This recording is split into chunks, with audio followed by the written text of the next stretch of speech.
Another day, another show, and today is the day one of the second test of Pakistan versus England और मुल्तान में हो रहा है ये मुकाबला। बहुत सारी नज़रें इस मैच पे इस वजह से थी बिकॉज जिस तरह चॉप एंड चेंजेस के बाद टीम पाकिस्तान सामने आई है, a lot of spinners but yes toss जीता पाकिस्तान टीम ने एंड बैटिंग का मौका मिल गया, so yes a lucky thing to move forward. मगर अब आगे उसके हवाले से बात करेंगे किस तरह की परफॉर्मेंस रही, क्या हुआ इस वक्त अगर देखें तो 245 for 5 Pakistan right now and अभी जो है कामरान गुलाम की जो है वो विकेट गिरी है। These last moments of the day, let's see के आगे कैसे परफॉर्म करती है टीम और आगे कैसी डिलीवर करती है, बिकॉज जितना अभी रन्स बना सकते हैं वही बना सकते हैं क्योंकि विकेट बड़ी ट्रिकी लग रही है। उसके हवाले से बात करेंगे। मैं हूं सवेरा पाशा और मेरे साथ मौजूद है हाफिज़ मोहम्मद इमरान। और बिल्कुल सवेरा, जैसे आपने जिक्र किया आज के मैच का, कल का मैच रोज़ाना चूँकि पाकिस्तान की वुमेन टीम की भी एक्टिविटी है तो कुछ ना कुछ निकलता रहता है पाकिस्तान के हवाले से। पाकिस्तान के लिए ये दूसरा टेस्ट मैच जब शुरू हुआ है तो बहुत ज़्यादा निगाहें इसलिए भी हैं इस टेस्ट मैच पर कि पाकिस्तान एक अरसे के बाद अपने 4 टॉप क्रिकेटर्स की अदम मौजूदगी में 3 बिलखुसूस जो कि प्लेइंग 11 का हिस्सा रहते हैं, और लोग इसी इंतज़ार में नहीं थे, लेकिन लोग ये सोच रहे थे कि कैसा लगेगा जब वो शाहीन आफरीदी को नहीं देख रहे होंगे पाकिस्तान की टीम में, जब वो नसीम शाह को नहीं देख रहे होंगे, जब वो बाबर आजम को नहीं देख रहे होंगे।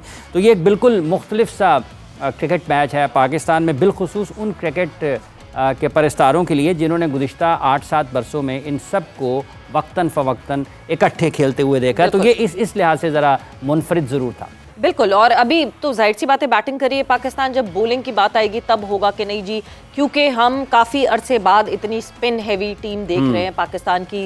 ज़्यादा जो हमारा फोकस रहा वो पेस पे रहा। इवेंचुअली जहां से हमारा टेस्ट सीजन शुरू हुआ था 4 पेसर्स से ये 3 स्पिनर्स तक की कहानी, किस तरह वो डिलीवर करेंगे इस विकेट पे। बट विकेट बहुत ट्रिकी है और उस ट्रिकी विकेट को लेकर जो है बहुत सारी बातें भी हो रही हैं, बहुत सारी अपडेट्स भी हैं। जहां हमने इस मैच की बात की पाकिस्तान बामुकाबला इंग्लैंड, इस वक्त आपको हमने सिनेरियो और सिचुएशन बता दिया है। 5 विकेट डाउन हो चुके हैं जिस few last hours of the day, और उसके बाद फिर yes day would and here. Pakistan की तरफ रुख हुआ इस दिन का या इंग्लैंड की तरफ, वील डिसाइड ऑन फर्दर जब हम अपने मेहमान को भी इंट्रोड्यूस करवाएंगे। और इसके साथ साथ अगर आगे बढ़ते हैं तो कुछ चीज़ें ज़रूर हैं खबरों के हवाले से, अगर आप समझती हैं। क्या ख्याल है, फिर खबरें पहले या फिर माहिराना राय शुरू कर दी जाए? थोड़ी सी खबरें बता देते हैं देन माहिराना राय खबरें।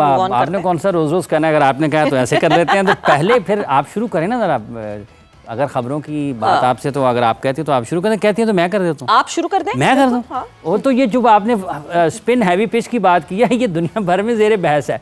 एक तो ये है कि लोग कल से ये बात कर रहे हैं कि शायद पाकिस्तान में फास्ट बॉलर्स ख़त्म हो गए हैं। इस पर काफ़ी सारी बातें और फॉर्मर क्रिकेटर्स ने भी की हैं। इंग्लैंड क्रिकेट बोर्ड ने भी सोशल मीडिया पर एक बड़ी ज़ूमानी सी पोस्ट की है, मतलब तंज़िया भी उसको कहा जा सकता है। उन्होंने कहा कि पोस्ट में उन्होंने लिखा कि छठे रोज़ के लिए तैयार हो रहे हैं, छठे रोज़ के लिए तैयार हो रहे हैं।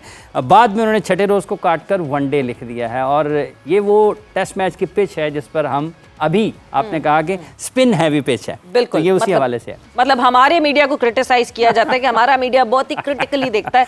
शुक्र करें इन्होंने छठे दिन की पिच कहा है, 9वें दिन की पिच नहीं कह दिया बिकॉज उस मैच को खत्म हुए टाइम हो गया। बट दूसरी तरफ जहां बाबर आजम को ड्रॉप करने के बाद एक अजीब सा एक तूफान बर्पा हो गया था, सोशल मीडिया पे भी आपको दिख रहा था। फैंस के दिल है, फैंस जो लिखना चाहे वो लिख सकते हैं, मगर जब एक प्लेयर जो उसी विसिनिटी में हो वो कुछ इस तरह का कमेंट कर दे, तो फ़खर जमान ने की थी एक ट्वीट बाबर की फेवर में और इस बात पे कि नहीं जी ये गलत है, ये गलत पॉलिसी है जिस पे जो है हम बाबर जैसे प्लेयर को ड्रॉप कर रहे हैं। तो उसी वक्त जब उन्होंने वो ट्वीट की थी, उसी की रात को उनको शो कॉज नोटिस जो है वो दे दिया गया था और फ़खर जमान को 21 अक्टूबर तक का टाइम मिला है, जिसमें 21 अक्टूबर तक उन्होंने रिप्लाई करना है और कन्वेंस करना है कि ये जी मेरी फलानी रीज़न थी जिस वजह से मैंने ट्वीट किया था। और अगर वो कन्वेंस नहीं कर पाए so obviously he would be penalised. हाँ बिल्कुल ठीक है। ये अब उनके ख़िलाफ़ जो कोड ऑफ कंडक्ट है वो कानून हरकत में आएगा, जो कि पाकिस्तान में ज़रा कम आता है, कमज़ोरों पर ज़्यादा आता है। वो जो कानून बड़े लोगों पर आना चाहिए, जो डायरेक्टर्स हैं शायद उनके ऊपर कोई कोड ऑफ कंडक्ट लागू होता नहीं है, ज़ाब्ता अखलाक आता नहीं है, सारी क्रिकेट तबाह हो गई पाकिस्तान की, लेकिन उनको किसी ने पूछा। बहरहाल आगे बढ़ते हैं। विमेंस T20 वर्ल्ड कप में पाकिस्तान टीम का सफ़र इख्तिताम को पहुँच गया है। बिल्कुल सेमीफाइनल में पहुँच गया न्यूजीलैंड की टीम, और पाकिस्तान की टीम के लिए कल बड़ा अफसोसनाक दिन था, क्योंकि सिर्फ और सिर्फ पाकिस्तान की टीम इस 110 रन जो उन्होंने बनाने थे उसके जवाब में पाकिस्तान 11.4 ओवर्स में सिर्फ 56 रन पर ढेर हो गई। सिर्फ 56 रन पर पाकिस्तान की टीम ढेर हो गई। और सिर्फ यही नहीं है, कोई 1 नहीं, 2 नहीं, 3 नहीं, 4 नहीं, कुल मिलाकर गिनकर 8 कैचेस भी पाकिस्तान की टीम ने ड्रॉप किए हैं। और इस अफसोसनाक शिकस्त के साथ पाकिस्तान क्रिकेट टीम का, वुमेन क्रिकेट टीम का इस T20 वर्ल्ड कप में सफ़र मेरा ख्याल है अपने इख्तिताम को पहुंच गया। बिल्कुल जी, वापसी का सफ़र अब वापसी का सफ़र है। मगर एक चीज़ जो हाफिज, इसमें एक चीज़ जो मैं कहूँगी इस पूरी कैंपेन में जो पॉजिटिव दिखी, that was the captain Fatima Sana. Exactly. और जिस वो मुश्किल सूरत हाल से गुजरी हुई, मतलब एक वो लड़की जो कि अपने फादर के बरियल के बाद, और हम कहते हैं कि तदफीन करवा के और फिर उसके बाद मोस्ट इम्पॉर्टेंट मैच जो कि जिसमें पाकिस्तान अगर 11th ओवर तक जो है, 12th ओवर तक जो है वो अगर अचीव कर लेता ये टारगेट, तो पाकिस्तान सेमीफाइनल खेल सकता था। अगर पाकिस्तान जीत जाता तो इंडिया सेमीफाइनल में चली जाती। सो ये बहुत सारी इक्वेशंस थी, मगर पाकिस्तान टीम जो है वो उस तरह परफॉर्म नहीं कर सकी न्यूजीलैंड के against. And New Zealand was very very strong, जिस तरह उन्होंने कम बैक किया, 110 को भी उन्होंने इतना भारी भरकम टारगेट बना के रखा, और जिस तरह उनकी बॉडी लैंग्वेज थी। But hats off to Fatima Sana. I hope कि ये लड़की जो है ये इसी तरह परफॉर्म करती रहे, ये इसी तरह डिलीवर करती रहे, और इसी तरह पाकिस्तान टीम में एनर्जी इन्फ्यूज करती रहे। हर शोबे में उन्होंने परफॉर्म किया, वैसे कप्तान भी, बॉलिंग में आप जहाँ 8 कैचेस ड्रॉप करने की बात कर रहे हैं, वहाँ फातिमा सना ने 4 कैचेस पकड़े हैं। हाँ। सो यस, काफी परफॉर्म किया, ऑलराउंड परफॉर्मेंसेस रहे। और मेरे ख्याल से बस खबरों में आगे बढ़े। हाँ। आगे बढ़ते हैं जी, आगे बढ़ते हैं। और आगे बढ़ने की बात है तो फिर टेस्ट मैच चल रहा है, और उस टेस्ट मैच पर बात करने के लिए हमारे साथ पाकिस्तान क्रिकेट बोर्ड के साबिक चीफ सेलेक्टर, और चूंकि ये इसके हवाले से है, ये जो पिच है ये स्पिनर्स को ज़्यादा मदद दे रही है, तो वो भी स्पिन गुरु हैं अपने टाइम के, इकबाल कासिम साहब हमारे साथ मौजूद हैं। और क्या वाकई ये पिच आज पहले दिन में जब पाकिस्तान ने अभी तक सिर्फ 5 विकेटें गिरी हैं ना जी, तो क्या वाकई जो बनाया गया है वही है, या कुछ इसमें कुछ और भी बदलाव आ सकता है? इकबाल कासिम साहब, अस्सलाम वालेकुम।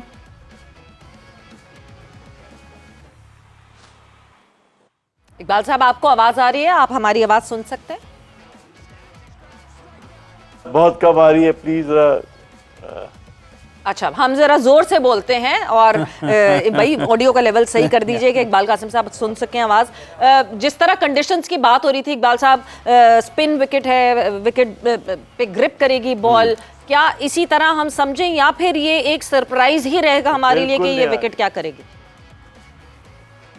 अच्छा, मेरे ख्याल से अभी राब्ता मुनक़ता हो रहा है, लेकिन ऐसी आवाज़ आनी चाहिए कि जो इक़्तिदार के ऐवानों को हिला कर रख दे। मेरा ख्याल है इकबाल कासिम साहब की आज की आवाज़ जो है वो यकीनी तौर पर पाकिस्तान क्रिकेट बोर्ड के उन लोगों तक पहुंचेगी कि जो इस वक्त फैसले कर रहे हैं। और जैसा भी आपने जिक्र किया ना कि स्पिन हैवी है जी, तो अब देखना ये है कि ये पाकिस्तान के स्पिनर्स इस पर कैसा काम करते हैं, क्योंकि अभी से कुछ देर पहले तक लगभग 50 ओवर्स उनके 2 स्पिनर्स कर चुके थे, शोएब और जैक लीच जो हैं 50 ओवर्स वो कर चुके थे। और दूसरा उसमें एक और भी ये नज़र आता है कि आपने ड्रॉप कर दिया बाबर आजम को, तो क्या शान को भी ड्रॉप कर देंगे, क्योंकि वो भी रन्स नहीं कर पाए, परफॉर्मेंसेस नहीं आ रही हैं। इवन कहीं ना कहीं बिट्स एंड पीसेस में आप बात करें तो Saud needs to be responsible now. It's high time now कि सऊद जो हैं उनको भी रिस्पांसिबल होना पड़ेगा। एक बहुत अच्छी पार्टनरशिप सेटअप हुई, जिस तरह कामरान गुलाम और साइम अयूब ने जो है वो पार्टनरशिप को आगे बढ़ाया। 278 बॉल्स पे जो है 149 की ये पार्टनरशिप रही है। इवेंचुअली जब विकेट गिरी तो उसके बाद बिल्कुल रन रेट जो है वो ज़मीन पे बैठ गया।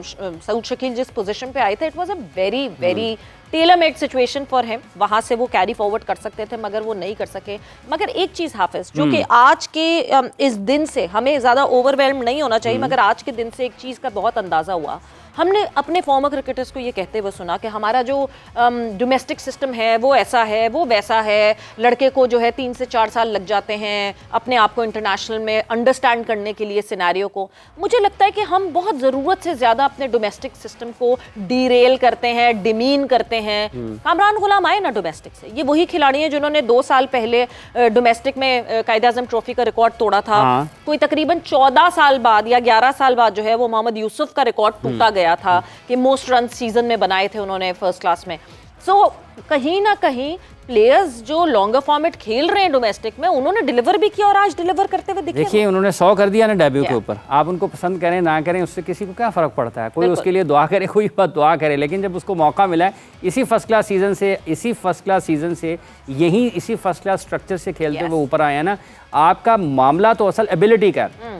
अगर आप में सलाहियत है, बर वक्त आपको मौका मिलेगा। इसी सिस्टम में उस्मान सलाहुद्दीन थे, उनकी मेरा ख्याल पता नहीं 20 सेंचुरियां हैं कि जब उससे पहले उनको डेब्यू हुआ उनका टेस्ट, ठीक है, इनकी 16-17 सेंचुरियां हैं, फर्स्ट क्लास की 16-17 सेंचुरियां हैं, 16-17 सेंचुरियां इनकी हैं फर्स्ट क्लास से पहले। इतनी ही काफ़ी सारी सेंचुरियां आबिद की भी हैं, आबिद अली की, खालिद इबादुल्ला की। जब आप लोगों को मौके नहीं देंगे तो वो कहाँ पर परफॉर्म करेंगे, कहाँ पर परफॉर्म करेंगे। आज आपने उनको मौका दिया, उन्होंने परफॉर्म कर दिया और इसी स्ट्रक्चर से आए हैं, इसी सब चीज़ों से, उन्हीं मुश्किलात से, और उनके ऊपर जो दबाव था सवेरा देखिए बाबर आजम की जगह पर फिलिंग बिग शूज एक बहुत बड़ा दबाव था।